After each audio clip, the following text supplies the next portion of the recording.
नमस्कार, आप देख रहे हैं आवाज एट नाइट। मैं हूं कविता थपलियाल। शुरुआत करते हैं इस वक्त की सुर्खियों के साथ। भारत म्यांमार सीमा पर बड़ा भूकंप, 7 तीव्रता के भूकंप से कोलकाता से लेकर दिल्ली तक हिल गई धरती। देश की राजधानी में थोड़ी देर थम गई मेट्रो। महाराष्ट्र में आईपीएल हुआ क्लीन बोल्ड। 30 अप्रैल के बाद होने वाले 13 मैच होंगे महाराष्ट्र से शिफ्ट। सूखे को देखकर बॉम्बे हाईकोर्ट का फैसला। एनफोर्समेंट डायरेक्टरेट के सामने पेश न होने पर माल्या को पड़ सकता है ये महंगा। विजय माल्या का पासपोर्ट रद्द करने के लिए एनफोर्समेंट डायरेक्टरेट ने विदेश मंत्रालय को लिखी चिट्ठी।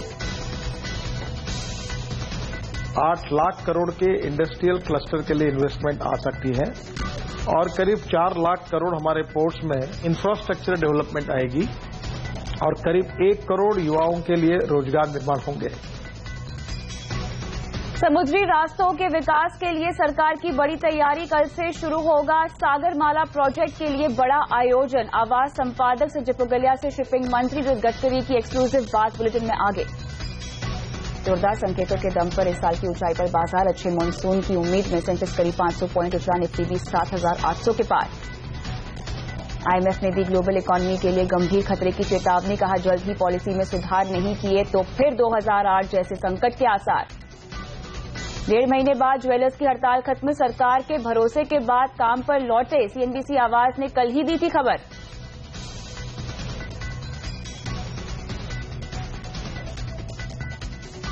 शुरुआत करते हैं इस वक्त की बड़ी खबर के साथ। पूर्वी उत्तर भारत और दिल्ली एनसीआर सहित देश के कई हिस्सों में आज भूकंप के तेज झटके महसूस किए गए हैं। भूकंप का केंद्र भारत म्यांमार की सीमा था और रिक्टर स्केल पर भूकंप की तीव्रता 7 मापी गई। भूकंप के चलते उत्तर भारत में फोन सेवाएं ठप हो गई। वहीं इम्फाल में अब भूकंप के बाद से बिजली गुल है। भूकंप के झटके इतने तेज थे कि कोलकाता और पटना में लोग घरों से बाहर निकल आए। वहीं दिल्ली और कोलकाता में भूकंप के बाद मेट्रो का संचालन रोक दिया गया। हालांकि अभी तक भूकंप से किसी तरह की हानि की खबर नहीं है। भारत में कोलकाता के अलावा गुवाहाटी, नागालैंड और अरुणाचल प्रदेश में भी भूकंप के झटके महसूस किए गए हैं। हाँ, अभी थोड़ी देर पहले झटका सा महसूस हुआ और बातचीत कर रहे थे हम लोग। उसमें लगा कि कुछ कंपन हो रहा है। लगा कि मतलब हम लोग चक्कर जैसे क्या अचानक क्या हो रहा है। फिर हम लोग नहीं समझ पाए कि मामला क्या नहीं है। मैं चेयर पे बैठ के अपना काम कर रहा था। चेयर एकदम से हिली, सारा ऐसा चकराया। मैंने बोला कुछ हो रहा है, सब चिल्लाए कुछ हो रहा है। पानी की बोतल देखा तो उसमें से पानी काफी हिल रहा था। बहुत तेज झटके थे। मैं बैठ के अभी काम कर रहा था, स्क्रिप्ट लिख रहा था। उसी दौरान में झटका महसूस किया। पानी बोतल रखा हुआ था, बोतल पानी हिलने लगा और करीब 8-10 सेकंड हमने महसूस किया। मगर जो सर दर्द हो रहा है इसीलिए हम ऊपर से नीचे आके बात चले कर पूरा इतना हुआ बिल्डिंग में। हाँ, पूरा बिल्डिंग, ये तो बहुत पुराना बिल्डिंग है ना, इसलिए बहुत ज्यादा डर लग रहा है अभी मेरे को। हम तो घर में ही थे, अपने खाट में लग इतना जोर से हंगामा हुआ, सोच के हम डर के मारे नीचे आ गए हम लोग सब लोग। मैं हिल गया पूरा। और क्या महसूस होगा? हम तो अंदर थे, काम कर रहे थे, फिर पता चला कि जमीन हिल रहा है। जो लोग हैं मेरे यहाँ पर, उन लोगों ने बताया कि कुछ हो रहा है, बाहर चलिए, तो वैसे ही बाहर आ गया। तो करीब यहाँ पे आधा भारत हमने देखा कि हिल गया भूकंप के झटकों से। लेकिन हम आगे बढ़ते हैं और अब बात महाराष्ट्र में आईपीएल मैच पर मचे कोहराम की।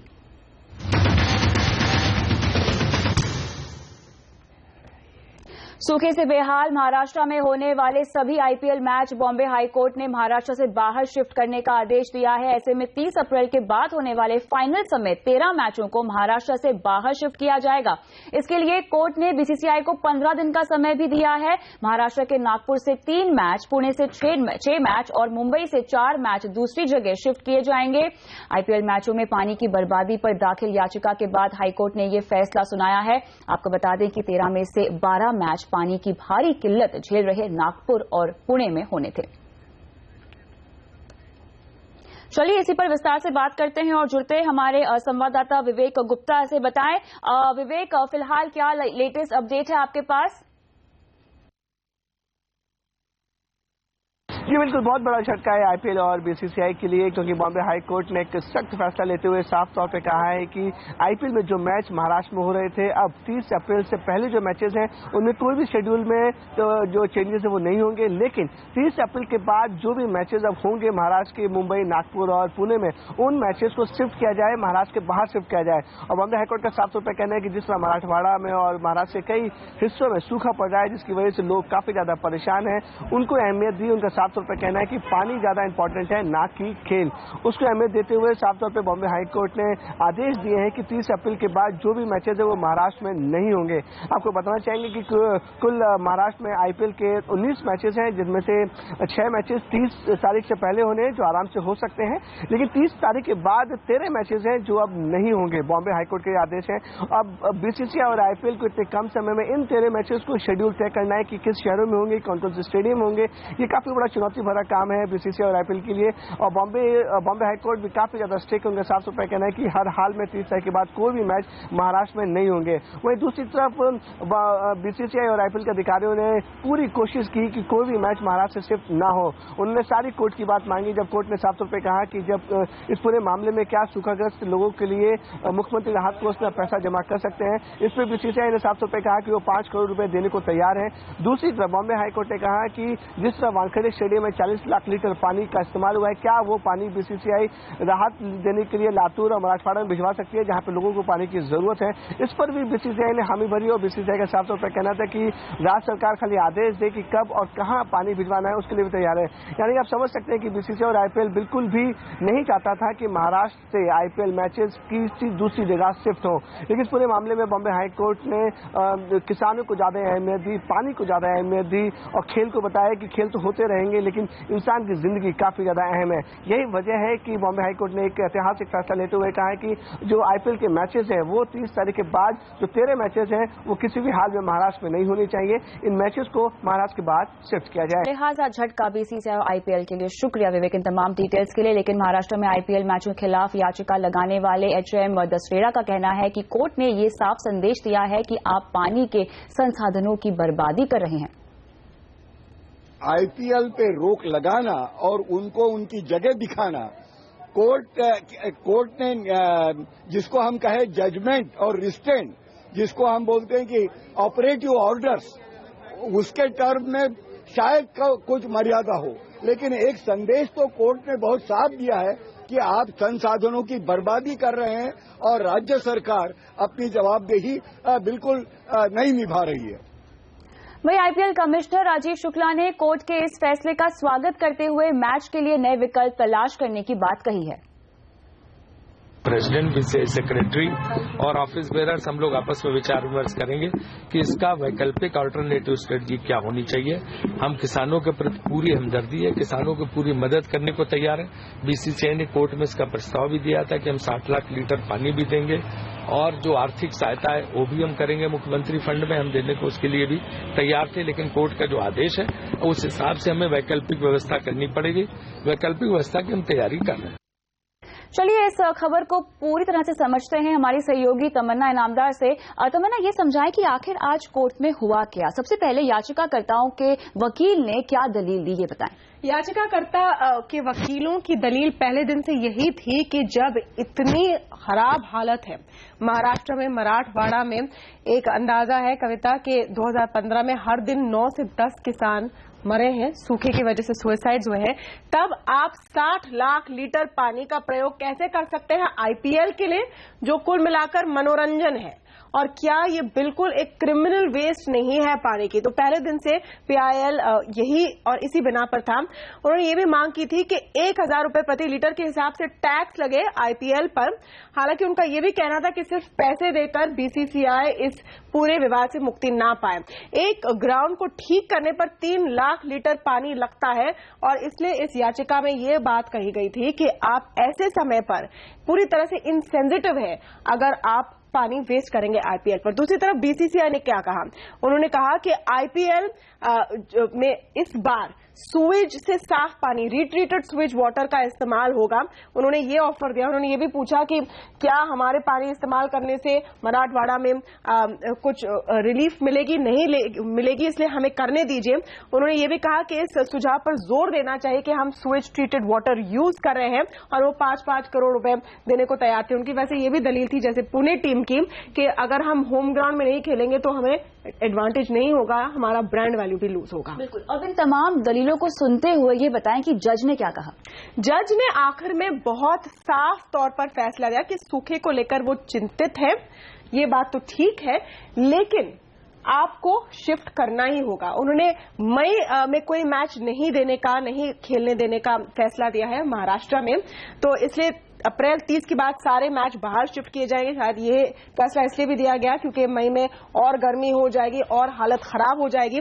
दूसरी तरफ से आईपीएल में जो 2 टीम है, पुणे और मुंबई, वो भी 5-5 करोड़ रुपए जरूर देंगे। बिल्कुल, लेकिन तमन्ना ये समझाए, दर्शकों के लिहाज से ये समझना बहुत जरूरी होगा कि ये एक बहुत बड़ा ऐतिहासिक फैसला है।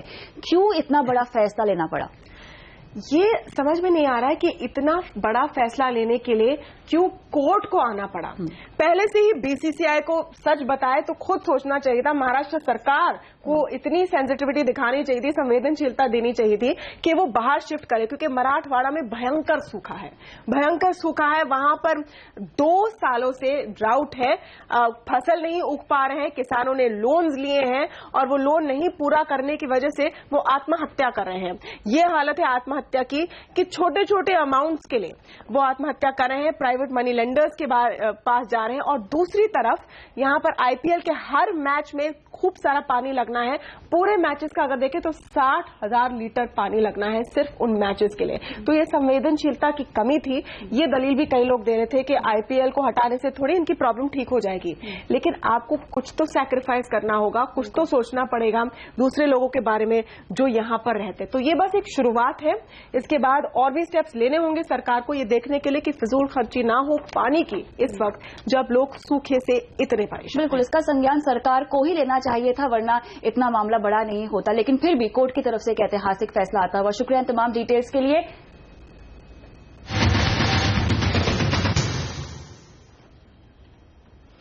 अब आगे बढ़ते हैं और अब बात माल्या की, जिन पर एक्शन शुरू हो गया है।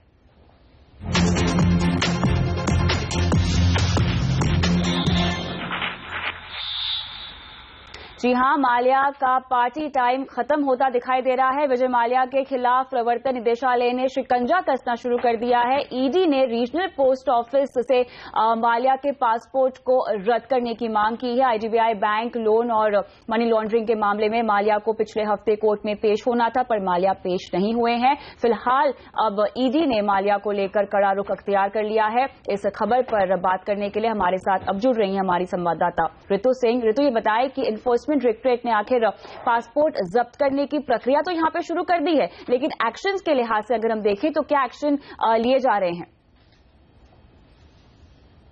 किंगफिशर एयरलाइंस और आईडीबीआई बैंक के लोन के डिफॉल्ट के केस में इन्फोर्समेंट डायरेक्टरेट ने आज ये तय किया है कि वो विजय माल्या का पासपोर्ट रिवोक करेंगे। ये स्टेप इसलिए लिया जा रहा है क्योंकि 3 बार विजय माल्या को समन करने के बाद भी विजय माल्या इंडिया वापस नहीं आए हैं। इन्फोर्समेंट डायरेक्टरेट के सामने क्वेश्चनिंग के लिए प्रेजेंट होने के लिए अपने दर्शकों को याद दिलाने के लिए इन्फोर्समेंट डायरेक्टरेट ने विजय माल्या को पहला समन 18 मार्च को दिया था, फिर 2 अप्रैल को और उसके बाद तीसरा समन 9 अप्रैल को दिया था।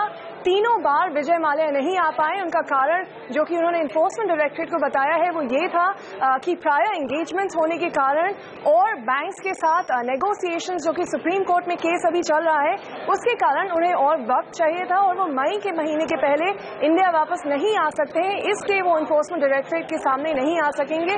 बट सूत्रों का ये कहना है कि इन्फोर्समेंट डायरेक्टरेट विजय माल्या की कन्वीनियंस के लिए रुकना नहीं चाहता था, इसलिए उन्होंने अगला स्टेप ये लिया है कि उनका पासपोर्ट रिवोक कर दिया है। इसका मतलब ये है कि अब विजय माल्या को वापस इंडिया आना ही पड़ेगा। हमें ये भी पता चला है कि इसके बाद अब enforcement directorate ministry of external affairs को भी मूव करेगा, क्योंकि आपको याद होगा विजय माल्या अभी भी राज्यसभा के मेंबर हैं। इसका मतलब वो डिप्लोमेटिक पासपोर्ट होल्ड करते हैं, इसलिए मिनिस्ट्री ऑफ एक्सटर्नल अफेयर्स को भी इन्वॉल्व करना पड़ेगा और इसके बाद ही उनका पासपोर्ट रिवोक हो पाएगा। यह मुसीबत तो बढ़ रही है माल्या की। शुक्रिया तमाम डिटेल्स के लिए, लेकिन माल्या की मुसीबत कितनी बढ़ने वाली है जानने के के लिए चलते हैं लंदन, जहां हमारे संवाददाता संजय सूरी दे रहे हैं एक्सक्लूसिव खबर। तो यह है हार्टफोर्डशायर इंग्लैंड में एक शानदार ठिकाना जहां माल्या हो सकते हैं और अक्सर रहते हैं, लेकिन कई शानदार ठिकाने हैं उनके दुनिया भर में। इनका मूल्य क्या है ये और बात है, क्योंकि ये देखना पड़ेगा कि उन पर कर्जा कितना है। जैसे हम जानते हैं वो कर्जे के काफी शौकीन हैं, तो नेट जो उसकी वैल्यू है मार्केट वैल्यू से काफी कम भी हो सकती है। अब वो कहाँ है, किस वक्त है, ये ढूंढना यहाँ सरकार का काम रहेगा। भारत ब्रिटेन से दरखास्त करेगा कि उनको ढूंढे, फॉरेन ऑफिस से संपर्क होगा और वो होम ऑफिस की एक टीम भेजेंगे जो माल्या को ढूंढेगी और उन पर नोटिस सर्व करेगी। माल्या अगर वापस आने से इनकार करते हैं तो भारत की कोशिश होगी कि ब्रिटेन की सरकार की सहायता लेके उनको वापस बुलाया जाए, जो कि सहायता मिलेगी, क्योंकि माल्या के पीछे ब्रिटेन भारत से टक्कर क्यों लेगा। और आखिरी तौर पर माल्या कचहरी भी जा सकते हैं, लेकिन कचहरी भी उनको कहां तक बचाएगी। इस दौरान माल्या भागे भागे छुपे छुपे रहेंगे, क्योंकि राजे महाराजाओं के तौर तरीके नहीं हैं।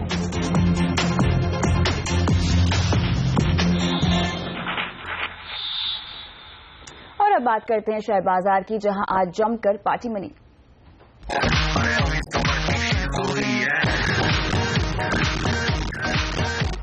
चौतरफा अच्छे संकेतों के दम पर बाजार ने आज जमकर जश्न मनाया। अच्छे मॉनसून की खुशी तो थी ही, लेकिन कल आईआईपी और महंगाई के अच्छे आंकड़ों ने भी आज बाजार को झूमने का मौका दिया। बाजार इस साल की ऊंचाई पर आज बंद हुआ है। सेंसेक्स की बात करें तो 500 पॉइंट का उछाल देखा गया। निफ्टी भी 150 पॉइंट तेज होकर बंद हुआ है। जानकार कह रहे हैं कि अच्छा मॉनसून इस बार पैसे की बारिश करवा सकता है। एक्सपर्ट की क्या है टॉप पिक्स, ये भी हम आपको बताएंगे, लेकिन हमारे साथ जुड़ रहे हैं इसी के लिए मार्केट सेट अनिल सिंह भी और साथ ही हमारे सहयोगी डिम्पी कालरा। बाजार का पूरा हाल समझने के लिए चलते हैं अनिल सिंघवी के पास। अनिल जी, ये बताएं कि आखिर किन शेयरों में हमने आज दम देखा। मॉनसून से जुड़े हुए तमाम सेक्टर्स में बड़ा एक्शन देखने को मिला। सबसे ज्यादा रफ्तार से भागे auto share. Mahindra and Mahindra आज 7 साल का एक दिन का सबसे बड़ा उछाल। मारुति टाटा मोटर्स में जबरदस्त मजबूती, लेकिन टू व्हीलर स्टॉक जिन्हें मॉनसून से सीधा फायदा होता है, बजाज, हीरो, टीवीएस जमकर दौड़े। प्राइवेट बैंक्स, आईसीआईसीआई बैंक में देखिए बड़ा उछाल 5% का, और बाकी सारे बैंक भी बेहद मजबूत। सरकारी बैंक्स में बीओबी, एसबीआई जैसे दिग्गज तेज दौड़ लगाते हुए नजर आए। वहीं मेटल शेयरों की चमक और बढ़ती नजर आई। हिंडाल्को, वेदांता, टाटा स्टील काफी तेजी के साथ बंद हुए। अच्छे मॉनसून की उम्मीद में लीवर, आईटीसी जैसे शेयरों में दमदार खरीदारी होती दिखी, और आईआईपी के अच्छे आंकड़ों ने जोश भरा भेल और एलएनटी में। अच्छे मॉनसून से सीमेंट का भी कारोबार बढ़ेगा, इस उम्मीद में अल्ट्राटेक, एसीसी, अंबुजा बढ़कर बंद हुए। वहीं ऑयल में उछाल, रिलायंस इंडस्ट्री, कैन और ओएनजीसी के काम आता हुआ नजर आया। और फर्टिलाइजर शेयर कल भी भागे, आज भी अच्छी मजबूती यहां देखने को मिली। मद्रास, कोरोमंडल, फैक्ट जैसे शेयर तेजी के साथ बंद हुए। इनके अलावा निफ्टी में चढ़ने वाले शेयर में टाटा पावर, विप्रो 20 तारीख को नतीजों के साथ बोर्ड बैठक करेगा। बायबैक पर अच्छी तेजी यहां बनती हुई दिखी, और एचडीएफसी में शानदार रिकवरी।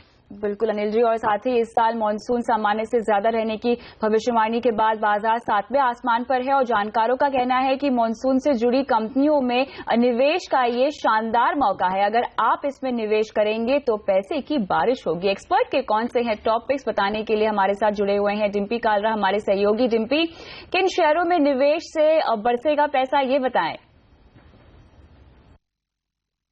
स्काईमेट और मेट दोनों के बयान आने के बाद कि इस बार मानसून बेहतर रह सकता है और नॉर्मल से ज्यादा रहेगा, तो कुछ एक एक्सपर्ट्स ने हमारे को पिक्स दी है। अगर उनके एक्सपर्ट्स की बात माने तो टीएस हरिहर की जो पसंद है वो M&M है। वो कह रहे हैं कि यहाँ पे खरीदारी की जा सकती है, और उनका जो लक्ष्य है करीब 1500 का है, अगले 6 महीने का टारगेट के तौर पर वो दे रहे हैं। इसके अलावा अगर आप दूसरे पिक पे देखें तो डाबर इंडिया, FMCG की एक दूसरी कंपनी, इसकी रूरल भारत में काफी पेनिट्रेशन है, वो भी टीएस हरिहर की पसंदीदा शेयर है, और उसका लक्ष्य करीब 330 रुपए के हिसाब से दे रहे हैं, और आप चाहें तो इसमें भी खरीदारी कर सकते हैं अगले 6 महीने के लिए। तीसरा शेयर रहेगा जैन इरिगेशन। यहां पर भी देखें तो एग्रीकल्चर इक्विपमेंट से बनाने वाली एक कंपनी है, और साथ ही ड्रिप इरिगेशन को लेकर भी काफी जानी मानी कंपनी है देश की। तो जैन इरिगेशन पे भी उनका एक व्यू जो है वो बुलिश है, खरीदने की राय दे रहे हैं। 90 रुपए का लक्ष्य अगले 6 महीने के लिए दिया जा रहा है। इसके अलावा टीएस हरिहर की जो लिस्ट में एक आखिरी शेयर जो उनका है वो रैलिस इंडिया है। पेस्टिसाइड की कंपनी है, सीड भी बनाती है, और इसके अलावा इस तरह के केमिकल बनाती है जिससे कि उर्वरकता भूमि की बढ़े, तो रैलिस इंडिया को लेकर भी वो काफी हद तक बुलिश है और उनका मानना है कि इस मानसून में करीब 240 तक ये जा सकता है। तो अगले 6 महीने के लिए आप चाहे इसको भी खरीदारी कर सकते हैं। विजय चोपड़ा से भी हमने पूछा कि आखिरकार मानसून को लेकर उनके पसंदीदा शेयर कौन से हैं। उन्होंने कहा M&M फाइनेंशियल को आप खरीद सकते हैं, उनका लक्ष्य करीब 300 रुपए के आसपास है और अगले 3 महीने के लिए दे रहे हैं। उनका कहना है कि कंपनी जिस तरह के फाइनेंसिंग बिजनेस में है उससे आगे चल के काफी फायदा मिलेगा। विजय चोपड़ा के रिकमेंडेशन में एक 2 व्हीलर कंपनी TVS मोटर भी है, उसका जो लक्ष्य है वो अगले 3 महीने के लिए करीब 350 रुपए का दे रहे हैं। उनका ऐसा मानना है कि अगर खेती से किसानों के हाथ में ज्यादा पैसा पहुंचेगा तो 2 व्हीलर सेगमेंट के अंदर एक अच्छी ग्रोथ आती हुई मिलेगी। इसके अलावा विजय चोपड़ा की पसंद में एक HUL भी है, दिग्गज FMCG कंपनी है जिसकी पेनिट्रेशन ग्रामीण भारत में काफी ज्यादा है। मांग में जो कमी से ग्रामीण भारत जिसमें जूझ रहा था, अब ये कह सकते हैं कि एक बढ़त आते हुए दिख सकती है इस बार के मानसून के बाद। तो अगले 3 महीने के लिए 930 रुपए के लक्ष्य के साथ आप इसमें खरीदारी कर सकते हैं। और विजय चोपड़ा के एक micro finance company SKS micro finance पे भी बुलिश व्यू है, वहां पे भी खरीदारी की राय दे रहे हैं। जहां पे 600 रुपए का लक्ष्य दे रहे हैं अगले 3 महीने के लिए, वो कह रहे हैं यहां पर भी खरीदारी की जा सकती है।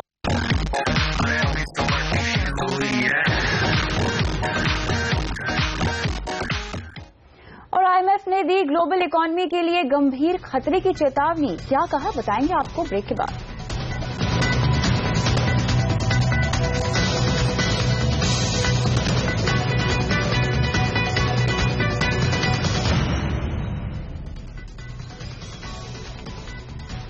IMF ने अपनी ग्लोबल फाइनेंशियल रिपोर्ट में ग्लोबल इकोनॉमी के लिए गंभीर खतरे की चेतावनी दी है। IMF का कहना है कि अगर जल्द ही पॉलिसी में सुधार नहीं किया गया तो बाजार को फिर 2008 से जैसे हालातों का सामना करना पड़ सकता है। IMF ने अपनी रिपोर्ट में और क्या कहा है, इसी पर बात करते हैं। हमारे साथ जुड़ रही है हमारी सहयोगी हर्षदा सावंत। हर्षदा, ये बताएं कि सबसे पहले IMF ने किस तरह की चिंता जताई है अपनी रिपोर्ट में और क्या सलाह दी है?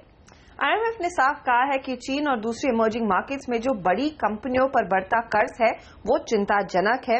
और उन्होंने ये भी कहा अपनी रिपोर्ट में कि ये अगर कर्ज का बोझ फैलता है तो इससे ग्लोबल फाइनेंशियल मार्केट्स में फिर से खतरे की घंटी बजेगी और हम 2008 और 9 जैसी क्राइसिस में फिर फिसल सकते हैं। सिर्फ इमर्जिंग मार्केट्स ही नहीं, बड़ी इकोनॉमीज में भी हमने देखा या फिर फास्ट ग्रोइंग इकोनॉमीज का भी में भी बड़ी कंपनियों पर काफी ज्यादा कर्ज का बोझ बढ़ रहा है और उनके जो कनेक्शंस हैं वो बैंक्स के साथ काफी ज्यादा स्ट्रांग होते हैं। और उन कंपनियों को बचाने के लिए हम आमतौर पर देखते हैं सरकारें हो या फिर बड़े बैंक्स हो हरकत में आते हैं।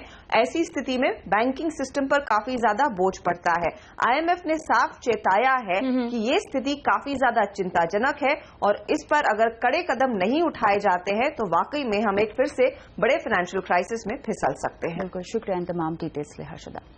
हम आगे बढ़ते हैं। समुद्री रास्तों के विकास के लिए सरकार की बड़ी तैयारी है और कल से मैरीटाइम वीक की शुरुआत होने जा रही है और कल ही सागरमाला प्रोजेक्ट का आगाज भी होने जा रहा है। कितना बड़ा है ये प्रोजेक्ट और इसका कितना फायदा होगा, इस बारे में CNBC आवाज के प्रधान संपादक संजय पुगलिया से शिपिंग मंत्री नितिन गडकरी की एक्सक्लूसिव बातचीत देखिए। ये मैरीटाइम वीक इस बार एक अभूतपूर्व स्केल पर मनाया जा रहा है। क्या खास बात इसमें होने जा रही है? इसमें जो सागरमाला करके जो नया प्रोजेक्ट है जो हम लॉन्च कर रहे हैं कल प्रधानमंत्री जी के द्वारा, इसमें करीब 8 लाख करोड़ के इंडस्ट्रियल क्लस्टर के लिए इन्वेस्टमेंट आ सकती है और करीब 4 लाख करोड़ हमारे पोर्ट्स में इंफ्रास्ट्रक्चर डेवलपमेंट आएगी और करीब 1 करोड़ युवाओं के लिए रोजगार निर्माण होंगे। और हमारे देश में जो लॉजिस्टिक कॉस्ट है जो 18% तक जाती है वो यहाँ डेवलपमेंट के कारण वो निश्चित रूप से 6 से 8% कम होगी। इंटरनेशनल मार्केट में हम कॉम्पिटिटिव बनेंगे, मेक इन इंडिया और मेड इन इंडिया का सपना पूरा होगा, एम्प्लॉयमेंट पोटेंशियल बढ़ेगा और ग्रोथ रेट बढ़ेगा। अभी हमारे 12 मेजर पोर्ट है, सब प्रॉफिट में है। हमारे फ्लैगशिप ऑर्गेनाइजेशन प्रॉफिट में है। पोर्ट को 4,200 करोड़ का प्रॉफिट हुआ है और ऑलरेडी हमने 60,000 करोड़ के काम इसमें मॉडर्नाइजेशन, मैकेनाइजेशन, कॉम्प्यूटराइजेशन के शुरू किए। हम लोग 8 नए पोर्ट बनाने के लिए सोच रहे हैं। 3 पोर्ट का हम लोग को लगभग इसी साल काम शुरू करेंगे और इससे इनलैंड वाटरवेज की 111 नदियों में हम लोग काम शुरू कर रहे हैं। तो मुझे लगता है कि ये हमारे देश के लिए गेम चेंजर होगा। लेकिन तो यहाँ पर मैरीटाइम वीक के आगाज से पहले खास बातचीत आपने देखी, लेकिन हम आगे बढ़ते हैं। अगर आप 4G स्मार्टफोन खरीदने का सोच रहे हैं तो थोड़ा रुक सकते हैं क्योंकि 4G स्मार्टफोन की कीमतों में जल्द ही गिरावट आने वाली है। पूरी खबर दे रहे हैं हमारे टेक गुरु अभिषेक तेलंग। 3,000 रुपए की कीमत में जल्द ही आपकी जेब में 4G स्मार्टफोन होगा। सूत्रों के मुताबिक तेजी से फैलते 4G network, Vodafone, Airtel, idea जैसी कंपनियों की धुआंधार मार्केटिंग और तेजी से बढ़ता भारतीय स्मार्टफोन बाजार जल्द ही अपना कमाल दिखा सकता है। बाजार और कंज्यूमर्स को 2G से 3G में स्विच करने में जितना वक्त लगा था उसके आधे से भी कम वक्त में आज की तारीख में कंज्यूमर्स 3G से 4G स्मार्टफोन्स में शिफ्ट कर जाएंगे। अभी मौजूदा हालात में बाजार में कुछ सस्ते 4G स्मार्टफोन हैं, जिनमें से यूनिक, Ficom Clue 630 जैसे ऑप्शंस आपको मिल जाएंगे, पर इनकी कीमत करीब 4 से 6,000 रुपए के बीच है। पर इस साल के अंत तक 4G स्मार्टफोन की कीमत इससे भी आधी हो सकती है। माइक्रोमैक्स आने वाले दिनों में अपने मेक इन इंडिया सस्ते 4G फोन बाजार में उतारने का ऐलान कर चुका है। इसी के साथ रिलायंस जियो के 4G नेटवर्क के साथ आने वाले लाइफ स्मार्टफोन्स के साथ भी कंज्यूमर काफी उम्मीदें लगाए बैठे हैं। सस्ते 4G फोन के वैसे तो कई फायदे होंगे, पर सबसे बड़ा फायदा RBI के यूनिफाइड पेमेंट इंटरफेस या UPI को होगा, जिसकी मदद से 4G नेटवर्क पर बड़ी आसानी से मोबाइल ट्रांजैक्शंस हो पाएंगे, जो लॉन्ग रन में देश को एक कैशलेस इकोनॉमी की तरफ ले जाएगा। इससे फायदा ये भी होगा कि काफी इनमें से स्मार्टफोन्स मेक इन इंडिया हो रहे होंगे, असेंबल इंडिया में होंगे, जिसका फायदा सरकार के दोनों प्रोजेक्ट्स डिजिटल इंडिया और मेक इन इंडिया, इन दोनों ही प्रोजेक्ट्स को मिलेगा। And at the end of the day फायदा हम कंज्यूमर्स का ही होगा। अभिषेक तेलंग, मुंबई। तो आने वाले वक्त में स्पेस में हम तगड़ा कंपटीशन देखेंगे। इसी के साथ आवाज एट 9 में इतना ही, लेकिन आप बने रहिए CNBC आवाज पर। नमस्कार।